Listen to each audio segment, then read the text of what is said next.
మహేష్ కుమార్ గౌడ్ గారు phone line లోకి వచ్చారు. మహేష్ కుమార్ గౌడ్ గారు, మీరు అప్పుడు వర్కింగ్ ప్రెసిడెంట్ గా ఉండే, మీరు క్యాండిడేట్ కాదు కదా, పోటీ చేయలేదు కదా, మరి మీ ఫోన్ ఎందుకు ట్యాప్ చేశారు? టోటల్ పిసిసి ప్రెసిడెంట్ గా ఉన్నట్టు రేవంత్ రెడ్డి గారిది నాది డే టు డే యాక్టివిటీ. నేను అనుకోవడం దాదాపు 2022 ఏప్రిల్ నుండి ఎలక్షన్ వరకు ట్యాప్ చేసినట్టుగా అనుమానము. కారణం ఏంటంటే పిసిసిలో గాంధీ భవన్ లో జరిగే ప్రతి యాక్టివిటీని ట్రాక్ చేశారు వాళ్ళు. భవిష్యత్తులో రాజకీయంగా జరిగే పరిణామాలు తెలుసుకోవాలని, తద్వారా లబ్ధి పొందాలనే ఉద్దేశంతో పిసిసి ప్రెసిడెంట్ గారికి వర్కింగ్ ప్రెసిడెంట్ ఆర్గనైజేషన్ కి రోజు సంభాషణలు ఉంటాయి. ఆర్గనైజేషన్ నడవాలి కాబట్టి ఆ సంభాషణలన్నీ కూడా ట్రాక్ చేశారని అనుమానం. దాంట్లో కారణంగానే మా యాక్టివిటీ, మా నెట్వర్క్ అంతా ట్రాప్ చేసేది. ఎవ్రీ డే యాక్టివిటీ వాళ్ళు ట్రాప్ చేస్తూ పోయినారు. అప్పుడు మీరు వర్కింగ్ ప్రెసిడెంట్ ఇచ్చి ఆర్గనైజేషన్ ఇన్ఛార్జ్ ఇచ్చారు. కాంగ్రెస్ అవన్నీ మీరే చూసుకున్నారు. పిసిసి ప్రెసిడెంట్ గా ఉన్న రేవంత్ రెడ్డికి నాకు రోజు సంభాషణ జరిగేది. ఈ యాక్టివిటీని అంతా ట్రాక్ చేశారు. దాని వల్ల వాళ్ళు ఏంటంటే మా పొలిటికల్ యాక్టివిటీ, మా పొలిటికల్ మూవ్మెంట్ అంతా కూడా వాళ్ళు గుప్పట్లో పెట్టుకుని నడపగలిగినారు.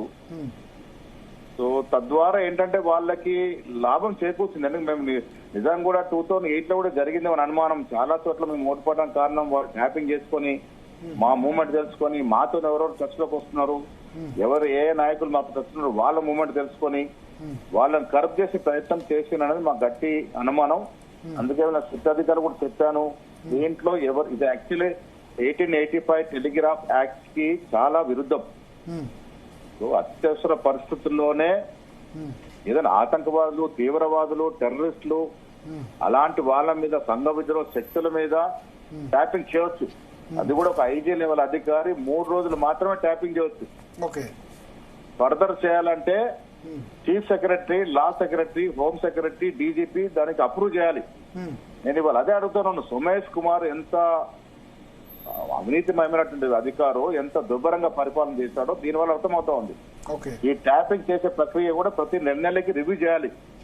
అలా చెయ్యకుండా సోమేష్ కుమార్ గారు అప్పటి రిటైర్డ్ అధికారి ప్రభాకర్ రావు గారికి పరిపూర్ణ అధికారులు ఇచ్చి ఇష్టారాజ్యంగా వాళ్ళ అవసరాల కోసం, వారి రాజకీయాల అవసరాల కోసం మాలాంటి రాజకీయ నాయకులందరి మీద కూడా ట్యాపింగ్ పెట్టినారు. ఇవాళ నాకు శిక్షాధికారుల ద్వారా తెలిసింది దాదాపు 650 మంది వాళ్ళు ట్యాప్ చేశారు. దాదాపు సంవత్సరంన్నర పాటు. దాంట్లో ప్రామినెంట్ 650 మంది ఫోన్లు వినాలంటే కూడా కాన్ఫిడెన్షియల్ వ్యక్తులు ఒక 5-6 ఎంత కాలం మంది పెట్టి దాన్ని ట్రాక్ చేస్తారు. దానిలో మెటీరియల్ వాళ్ళు ఎక్స్ట్రాక్ట్ చేసుకున్న తర్వాత క్రోడీకరించుకుంటారు. సో దాంట్లో జడ్జిలు ఉన్నారు, కొంత బీజేపీ నాయకులు ఉన్నారు, కొంతమంది జర్నలిస్టులు ఉన్నారు. సో మీకున్న సమాచారం ఇప్పుడు ఆంధ్రప్రదేశ్ ముఖ్యమంత్రి చంద్రబాబు నాయుడు ఫోన్ కూడా ట్యాప్ చేశారా? చేస్తుంటారు. టీడీపీ నాయకుల ఫోన్లు కూడా ట్యాప్ చేశారన్న సమాచారం. అంటే వాళ్ళ స్వార్థం, వాళ్ళ పరాక ఎంత దూరం పోయిందంటే మేమే ఉండాలి రాజకీయంలో, ఎవరు ఉండకూడదు. అందరు యాక్టివిటీ తెలుసుకొని వారిని నిర్వీర్యం చేస్తూ పోవాలి, వారి యొక్క పొలిటికల్ యాక్టివిటీని నిర్వీర్యం చేస్తూ పోవాలనేటువంటి ఒక దురుద్దేశంతో ఈ రకమైన యాక్టివిటీ చేశారు. నాకు తెలిసి దేశ చరిత్రలో ఇంత పెద్ద ఎత్తున ఒక ప్రజాస్వామ్యబద్ధంగా ఎన్నికైన ప్రభుత్వం ఈ రకంగా ట్యాపింగ్ పాల్గొన్న సందర్భం ఇదే మొదటిది. ఇది ఎంత పెద్ద నేరం అంటే ఇది ఒక వ్యక్తి యొక్క ప్రైవసీని హరించడం. టెలిగ్రాఫ్ యాక్ట్ కి తూట్లు పొడుస్తూ దాన్ని పరిపూర్ణంగా విరుద్ధంగా వీళ్ళు వివరించినారు. కాబట్టి దీంట్లో పరిపూర్ణ శిక్ష పడాలి. ఇలాంటి దుస్సాహసానికి పాల్పడకుండా ఉండాలంటే వీళ్ళకి పనిష్మెంట్ రావాలి. ఇప్పుడు బీఆర్ఎస్ ఏమంటుందంటే ఇది ఒక డైలీ సీరియల్ లాగా నడుస్తుంది. కాళేశ్వరం అయినా, టెలిఫోన్ ట్యాపింగ్ అయినా సంవత్సరంన్నర అయింది, ఏదో ఒకటి లీకులు వదులుతున్నారు తప్ప, ఏదో బెదిరించడానికి చేస్తున్నారు తప్ప దీనిలో యాక్షన్ ఏమీ లేదు అని భారతీయ జనతా పార్టీ అంటుంది. బీఆర్ఎస్ ఏమో అసలు మాకేం సంబంధం లేదు. మేము ప్రభుత్వంలో ఉన్నాము, బెదిరింపు చేసి సాధించేదేముంది ప్రభుత్వంలో ఉన్నప్పుడు? ఇప్పుడు బీజేపీ నాయకులు తెలియదా కవితను అరెస్ట్ చేయడానికి ఎంత సమయం పట్టింది? కారణం ఏంటి? లీగల్ ప్రొసీజర్ ఉంటుంది. ఏదైనా రాజ్యాంగబద్ధంగానే ముందుకు పోవాలి. ఇలా కాళేశ్వరంలో విపరీతమైన అభివృద్ధి జరిగింది, మీకు మాకు అందరికి తెలిసిన విషయం. బట్ ఎప్పుడు రుజువవుతుంది? అది ఒక లీగల్ ప్రొసీజర్ ద్వారా రాజ్యాంగబద్ధంగా మనం ఒక చట్టం, ఒక కమిషన్ వేస్తున్నాము. నిజాయితీ పరుల ఆఫీసర్లు దానిలో ఎంక్వైరీ చేస్తా ఉన్నారు. ఎంక్వైరీ చేసి పరిపూర్ణ ఆధారాలు వచ్చిన తర్వాత కదా చర్యలు ఉండేది. కాళేశ్వరం ప్రాజెక్ట్ లో అవినీతి జరిగింది, 100% జరిగింది. అది రుజువు కావాలంటే కొంత సమయం పడుతుంది. అదేవిధంగా ఇప్పుడు ఆయన ఫార్మర్ ఈ రేస్ కేసులో కూడా ఆయన విపరీతమైనటువంటి అవినీతి పాల్పడ్డాడు. ప్రభుత్వ సొమ్ముని ఒక ప్రైవేట్ వ్యక్తి చేతులకు పంపినాడు. అన్ని కూడా రుజువేయడానికి సమయం పడుతుంది. రుజువైనప్పుడు శిక్షలు ఉంటాయి తప్పకుండా. నేను అన్నదంటే ఇంకోటి భరత్ గారు, ఇప్పుడు ఒక ఐజీ ఇంటెలిజెన్స్ చీఫ్ అనేది ఒక ఐజీ లెవెల్ అధికారి ఉండాలి. ఎంత దౌర్భాగ్యంగా నడిపించాడు కేసీఆర్ అంటే, ఒక రిటైర్ అయిన అధికారి, అసలు అర్హత లేని అధికారి, రిటైర్ అయిన అధికారికి ఏం బాధ్యత ఉంటుందండి? రిటైర్ అయిన అధికారిని ప్రభాకర్ రావు తీసుకొచ్చి ఐజీ చీఫ్ గా నిలబెట్టి తన ఇంటి మనిషిలాగా వాడుకొని ఇలాంటి దుస్సాహానికి పాల్పడ్డాడు. కానీ గతంలో కేసీఆర్ అన్నారు దానికి ఒక పద్ధతి ఉంటది, అది ఉంటది, దానిలో మాకేం సంబంధం, వాళ్ళ అధికారులు చేస్తే గనక ఏదో ఉంటది. ప్రభాకర్ రావు గారు ఎవరి మనిషి? ఒక రిటైర్ అయిన అధికారిని పెట్టాల్సిన అవసరం ఆగత్యం ఏమొచ్చింది కేసీఆర్ గారికి? బట్ ప్రభాకర్ రావు చెప్తున్నారు ప్రణీత్ రావు చేసిందంతా నాకేం సంబంధం అని అంటున్నారు. లేదు, నేను రిజైన్ చేసిన తర్వాత ఆయన హార్డ్ డిస్క్ ధ్వంసం చేశారు. భరత్ గారు, ముఖ్యమంత్రి నోటీసులు లేనిది ఇంత పెద్ద క్రైమ్ ఏ అధికారి కూడా చెయ్యడు కాక చెయ్యడు. ముఖ్యమంత్రి గారి ప్రోద్బలంతో ఆనాడు chief secretary, DGP, home secretary, లా సెక్రటరీ కూడా కలుపుకొని ప్రభాకర్ ముందర పెట్టి దుస్సాహానికి పాల్పడ్డారు.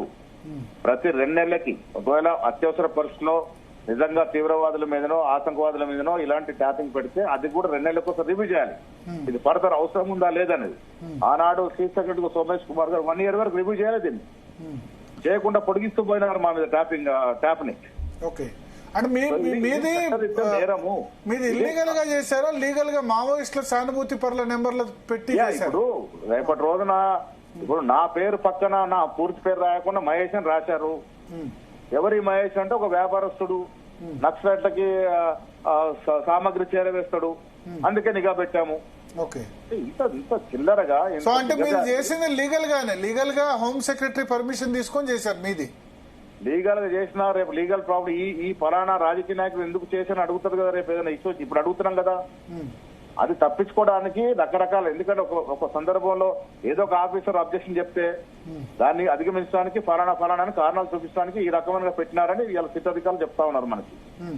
ఇప్పుడు రేవంత్ రెడ్డిది అట్లే చేశారా, నెంబర్ ఇచ్చి సానుభూతి పరులు అన్నట్టేనా, లేకపోతే వేరే విధంగా చేశారు? కూడా ట్యాపింగ్ లో ఉండినాయి. ఓకే, అంటే మహేష్ కుమార్ గారు ఇప్పుడు మావోయిస్టుల సానుభూతుల పేరుతో వాళ్ళ పేరుతో పలువురు ఫోన్లు ట్యాప్ చేసినట్టు ఇక్కడ ప్రభాకర్ రావు వెల్లడించారు కదా, మరి దీనికి 100% ఇప్పుడు నా పేరు కూడా నేను స్వతహాగా నేనే ఒక నక్సలైట్ వ్యక్తిని, నాది కూడా ఏం పెట్టుంటారు వాళ్ళు, నక్సలైట్లకి ఏదో సామాగ్రి చేరవేస్తున్నారు, లాజిస్టిక్స్ ఇస్తా ఉన్నారు కాబట్టి ఈయన మీద నిఘా పెట్టినాం అంటారు. ఎంత దౌర్భాగ్యం అండి అది. ఒక నేషనల్ పార్టీ, ఒక జాతీయ పార్టీలో వర్కింగ్ ప్రెసిడెంట్ నా పైన ఆ నెపం చూపెట్టి, ఆ కారణం చూపెట్టి ట్యాపింగ్ పాల్పడ్డారు. అది మొత్తం డేటా ఉందంటే ఇప్పుడు ఎలక్షన్ జస్ట్ ఒక 4-5 రోజుల ముందు రిజల్ట్స్ వస్తాయని ముందు ఈ హార్డ్ డిస్క్ దర్శనం చేశారు ప్రభాకర్ రావు వాళ్ళు బృందం అంతా కూడా. అసలు ఆనవాళ్ళు లేకుండా చేస్తున్నారు. ఇలా మదర్న డేటా సిద్ధాధికారులు చెప్తుంది కేవలం 15-20 రోజుల డేటా మాత్రమే ఉంది. అది కూడా ఎందుకు వచ్చింది? ఎలక్షన్ అయిపోయిన తర్వాత ఆ టెలిఫోన్ ఆపరేటర్ తీసుకొచ్చిన డేటా అది. పలానా మీద ట్యాపింగ్ జరిగిందో ఇది వాళ్ళ డేటాని ఇచ్చింది. అప్పుడు ప్రభుత్వం మారింది. ఆ రకంగా దొరికిపోయినారు వాళ్ళు. అదర్వైజ్ ఆ డిస్క్లన్నీ కూడా వాళ్ళు ధ్వంసం చేస్తున్నారు. ఓకే, ఇది కేవలం లీగల్ గా చేసినది మాత్రమే వచ్చింది, దాంతోనే 100% ఇల్లీగల్ చేసినారు. అంటే ఇప్పుడు లీగల్ గా మిమ్మల్ని అయితే చూసింది మావోయిస్ట్ సింపథైజర్ పేరు చెప్పి లీగల్ గా హోమ్ సెక్రటరీ దగ్గరికి పంపించి చేశారు. కొద్దిమంది ఏమో అట్లా నెంబర్ పంపించకుండా ఎట్లా చేశారంటే 650 పేర్లో మాది ఎక్కడో మధ్యలో ఇరికించుంటారు. ఓకే, ఎవరు చూస్తారు అంత పర్టికులర్ గా? ఈ ఫలానా మహేష్ అనే వ్యక్తి మహేష్ కుమార్ గౌడ్ అని, ఈయన కాంగ్రెస్ వర్కింగ్ ప్రెసిడెంట్ అని అండర్లైజ్ చేసి నడిపించారు. రేవంత్ రెడ్డి కూడా ఎక్కడో మధ్యలో ఇరికిస్తుంటారు. నేనేమంటానంటే ఇలాంటి ప్రజాస్వామ్యబద్ధంగా ఎన్నికైన ఒక ప్రభుత్వం ఇంత దిగజారి వ్యవహారం చేసిందంటే ఆనాడు కేటీఆర్ గారు బాధ్యత వహించాలి. ఇలా మేము దొరలమన్నట్టు కేటీఆర్ ఇంకే అదే అహంకారంతో బయట మాట్లాడుతా ఉన్నాడు. మీరు చేసింది ఈ దొంగ పని కదా, ఇంత దిగజారుడు పని చేశారు. మీకు ఏ ముఖం పెట్టుకుని ఇలా ప్రజలు తిరుగుతున్నారు మీరు? అయితే ఇప్పుడు ఈటెల రాజేందర్ గాని రఘునందన్ గాని వాళ్ళిద్దరు కూడా సిఐడి ముందు హాజరవుతాం చెప్తాం, మా ఫోన్లు కూడా ట్యాప్ అయినాయి, బట్ కాంగ్రెస్ పార్టీ దీన్ని ఒక డైలీ సీరియల్ లా సాగదీస్తుంది, చాలా డిలే చేస్తుంది, ఎందుకు యాక్షన్ తీసుకోవట్లేదు అని వాళ్ళు బీజేపీలో ఉన్నారు. అరవింద్ ఫోన్ కూడా ట్యాప్ అయినట్టుగా చెప్తున్నారు. ప్రాజెక్ట్ ఒక ఏటీఎం అని బీజేపీ నాయకులు ఒక వైపు చెప్తా ఉంటే ఈటెల రాజేందర్ గారు స్టాండ్ మార్చి కాళేశ్వరం ప్రాజెక్టు చాలా బేసిక్ అయిన ప్రాజెక్టు, చాలా మంచి ప్రాజెక్ట్ చెప్తా ఉన్నారు. ఎట్లా ఉంటది ఇది? ప్రజలు అర్థం చేసుకోవాలి కదా, ప్రజలు చూస్తా ఉన్నారు, ఇవన్నీ అబ్జర్వ్ చేస్తా ఉన్నారు. అంటే ఆయన నేను అట్లా అనలేదు, పూర్తి ఇంటర్వ్యూ చూసి చెప్పాలి, ఒక వర్డ్ పట్టుకుని నేను అంటున్నారు. చూశాను ఇంటర్వ్యూలో, కాళేశ్వరం ప్రాజెక్ట్ ఎస్ఆర్ఎస్పీ కన్నా చాలా బాగుందని. అసలు కాళేశ్వరం ప్రాజెక్టు ఎంత అసలు వయబుల్ ప్రాజెక్టా కాదా? నాకన్నా వయసులో పెద్దవారు, నాకన్నా కొంత తెలివి కలవారు ఇతరులందరూ చెప్పాలి. కాళేశ్వరం ప్రాజెక్ట్ లో ఒక ఎకరాన్ని నీరు పారేయాలి అంటే, మల్లన్న సాగర్ వరకు నీరు రావాలంటే 10 సార్లు ఎత్తిపోయాలి. 10 సార్లు ఎత్తిపోతే ఒక ఎకరా నీరు ఇవ్వడానికి ఎంత కరెంట్ బిల్ అవుతుంది? ఎవరు కడతారు? ఎక్కడి నుంచి వస్తుంది కరెంటు? ఇప్పుడు అంటే కాళేశ్వరం ఒక ఎకరా పారేయడానికి, ఒక నీళ్లు పారేయడానికి అంటే అంత డెప్త్ లో కట్టి, అన్ని పైపులు వేసి, అంత వృధా ప్రయాస చేసి, అంత డబ్బులు ఖర్చు పెట్టి ఎవరి కోసం కట్టారు ప్రాజెక్టు? ఎవరికి ఉపయోగపడుతుంది అది? ఇప్పుడు మీరు వరుస చూస్తుంటే కాళేశ్వరం, ఫార్ములా ఈ, ఫోన్ ట్యాపింగ్, ఇవన్నీ కూడా బీఆర్ఎస్ ఏదో విధంగా ఇబ్బందులు పెట్టేందుకు చేస్తున్నట్టు, వాళ్ళని ఏదో విధంగా ఇరికించేందుకు ప్రయత్నం చేస్తున్నట్టుగా చెప్తున్నారు. పాపం వారు అనుభవించక తప్పదు. వాళ్ళు కాళేశ్వరంలో అవినీతి పాల్పడి ఉన్నారు. ట్యాపింగ్ బాజప్తా ప్రజాస్వామ్యానికి విరుద్ధంగా ట్యాపింగ్ చేస్తున్నారు. ఈ ఫార్ములా రేస్ లో డబ్బులు ప్రభుత్వ సొమ్ముని ప్రైవేటు ఖాతాలోకి ట్రాన్స్ఫర్ చేస్తున్నారు. ఇవన్నీ తప్పిదాలే కదా. ట్యాపింగ్ లో కవిత ఫోన్ కూడా ట్యాప్ చేసినట్టు వినిపిస్తుంది. మీకేమైనా సమాచారం? తర్వాత క్రమంలో ఏమైనా చేసిండ్రేమో, కానీ అంతకు ముందు కుటుంబం అంతా కలిసే ఉంది కదా. కుటుంబం అంతా కలిసే కదా ఈ రాష్ట్రంలో సంపదను దోచుకుంది. ఇవాళ సపరేట్ కనబడతా ఉన్నారు మనకి. మీరు ఫోన్ ట్యాపింగ్ చేస్తున్నారని కేటీఆర్ అంటున్నారు. నా ఫోన్ ఎందుకు ఇప్పుడు ప్రూవ్ చేయాలి కదా. మేమంతా చిల్లర పని ఒడగట్టాల్సిన అవసరం మాకు లేదు. ప్రజాస్వామ్యం నమ్ముకున్న ప్రభుత్వం అది. ఇప్పుడు నిన్న ఏసీబీ అడిగింది కేటీఆర్ ఫోన్లు తెచ్చి, మరి ఆ ఫోన్లు ఎందుకు, ఆ డీటెయిల్స్ కదా ఏసీబీ వాళ్ళ విచారణలో బాగా అడిగి ఉంటారు. తప్పేముంది? ఆయన గతంలో తప్పు చేస్తున్నాడు, ప్రభుత్వ సొమ్ము వేరే ప్రైవేట్ వ్యక్తులకు ట్రాన్స్ఫర్ చేస్తున్నాడు కాబట్టి ఆ క్రమంలో అడిగి ఉంటారు. అంటే ఆయన జైలుకు పోయేందుకైనా రెడీ, పోయి రెస్ట్ తీసుకొని వస్తాను అంటుండ్రు. జైలుకు పోక తప్పదు భరత్ గారు, తప్పు చేస్తున్నాడు, ఆయనకు తెలుసు. నేను బాజాప్తా తప్పు చేస్తున్నాన్న మాట కేటీఆర్ గారు తెలుసు. ఏదో ఒక రోజు జైలుకు పోక తప్పదు. బిజినెస్ రూల్స్ అడ్వాంటేజ్ తీసుకునే ప్రయత్నం చేస్తున్నాడు తప్ప జైలుకు పోవాలి. తప్పు చేసినట్టు జైలుకు పోకుండా ఎక్కడ పోతారు? దానిలో కరప్షన్ యాంగిల్ లేదు, ఎక్కడ డబ్బులు కేటీఆర్ కి ముట్టినట్టు గానీ లేకపోతే ఇతరులకు ముట్టినట్టు గానీ లేదు. కేవలం రాష్ట్ర ఇంట్రెస్ట్ లో, రాష్ట్ర ప్రయోజనాల దృష్ట్యా ఫార్ములా తప్పు చేయడు. కేటీఆర్ సొంత ఖాతాలోకి ఎందుకు ట్రాన్స్ఫర్ చేసుకుంటాడు? ఎవరో ఒక వ్యక్తి ట్రాన్స్ఫర్లు చేసి కొంచెం మళ్ళీ ట్రాన్స్ఫర్లు అవుతాయి. అది జనరల్ ప్రాక్టీస్ అది.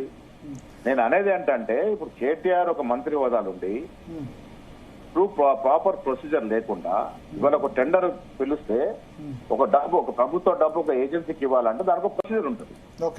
అంత పెద్ద డబ్బు ట్రాన్స్ఫర్ చేసినప్పుడు నువ్వు ఒక అధికారిని బెదిరించి, నువ్వు అధికారులు కాబట్టి ఇంకొక అధికారిని బెదిరించి ప్రైవేట్ వ్యక్తి ఖాతాలకు ట్రాన్స్ఫర్ అయింది డబ్బు, ఎట్లా అవుతుంది అది?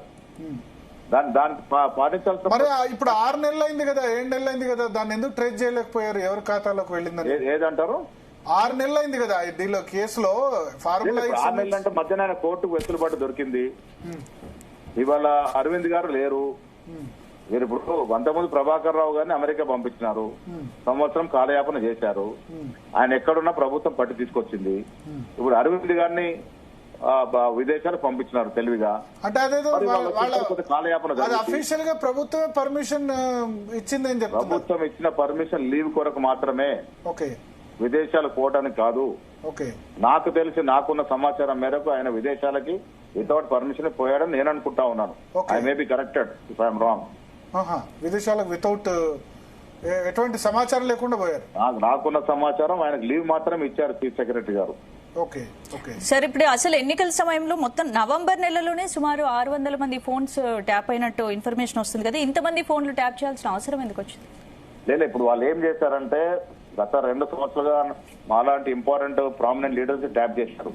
ఎన్నికల సమయం వచ్చే వరకు ఎవరెవరైతే కాంటాక్ట్ చేస్తున్నారు, ఇలా సరిత గారు వాంగ్మూలం తీసుకున్నారు. అప్పుడు సరిత జడ్పీ చైర్మన్ గా టీఆర్ఎస్ నుంచి కాంగ్రెస్ కి వచ్చి కాంటాక్ట్ చేశారు. ఆడెవరెవరితో కాంటాక్ట్ చేస్తుంది, ఎవరెవరితో మాట్లాడుతుంది, ఎవరెవరితో రాజకీయంగా హెల్ప్ తీసుకునే అవకాశం వాళ్ళందరూ ట్యాప్ చేశారు.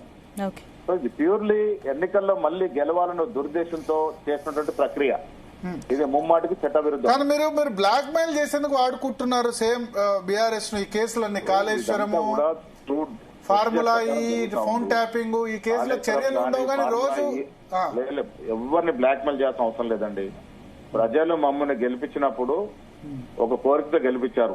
టీఆర్ఎస్ ప్రభుత్వంలో 10 ఏళ్ల కాలంలో అవినీతిమయమైంది, రాష్ట్ర ఖజానాకి గండిపడింది, లూటీ జరిగిందని వారి మీద మీరు చర్యలు తీసుకుంటారని నమ్మకంతో మాకు గెలిపించినారు. వీళ్ళు ఎక్కడ పోయిన అడుగుతా ఉన్నారు మమ్మల్ని ఎందుకు ఇంకా చర్యలు లేవని.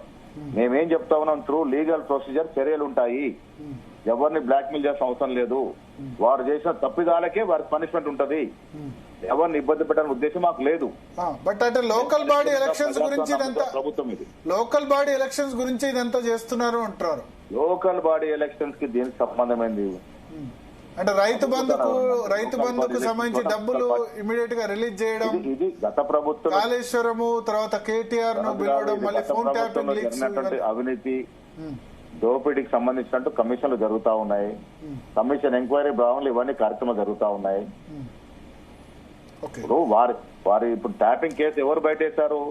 ఎలక్షన్ అయిన తర్వాత వారికి తెలియక ఆ టెలిఫోన్ ఆపరేటర్స్ గత ప్రభుత్వానికి ఇచ్చిన మాదిరిగా మాకు తీసుకొచ్చి రిపోర్ట్ ఇచ్చారు.